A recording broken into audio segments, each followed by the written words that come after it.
Meron tayong natuklasan na budget-friendly staycation dito sa SMDC Win Residences. Dito nga sa halagang 500 pesos mo per head, if 4 packs kayo ay makakapag-staycation na nga kayo dito ng 2 days and 1 night. Eto na nga din pala ang pinakamurang na i-vlog kong staycation dito sa Tagaytay. Dito nga pala ako nag-book sa Skyland Suites Getaway Staycation. At dito nga lang din pala sila located sa Tower 5 Win Residences, Tagaytay, Cavite. At ayun na nga guys, pagpasok pa lang ng unit ay kay bango at linis na agad ang bubungad sa atin. Tapos makikita nyo din kagad dito yung kitchen area nila. Kumpleto na nga din po pala sila sa mga gamit dito. Tulad ng rep, microwave, rice cooker, cooking utensils at marami pang iba. Sa right side naman nito ay nandito naman yung CR nila na malinis, mabango at may hot and cold shower na din. Maganda at cozy nga din po pala ang buong unit nila rito. At tapos meron na din sila ditong wifi,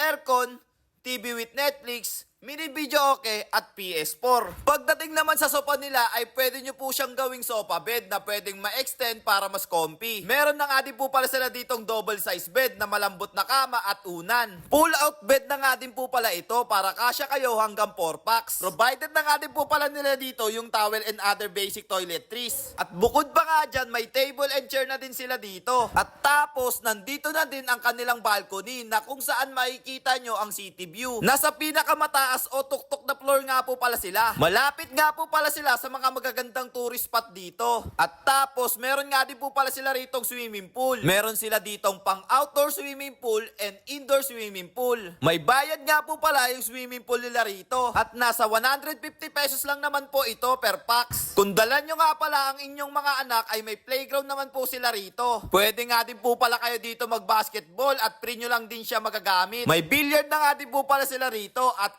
tapos meron na din sila ditong badminton court at tennis court. At ayun pa nga guys, kung nakukulangan pa kayo sa impormasyon ay ilalagay ko na lang po sa comment section. Sa mga gusto nga po pala mag-book dito ay i-PM nyo lang po ang kanilang page. At ilalagay ko na nga lang din po pala yan yung link nila sa comment section. Sobrang dami na nga din po pala nag-book dito guys. Kaya paniguradong isa din ito sa mga magugustuhan ninyo. Kaya kung ako sa inyo, mag-book na kayo dito sa Skyland Suites Getaway Staycation. At ayun na nga guys, hanggang dito na nga lang din po pala tayo at kita-kits na lang ulit sa next vlog. So again, this is Ajak TV. Thank you for sunshine, thank you for rain, thank you for joy.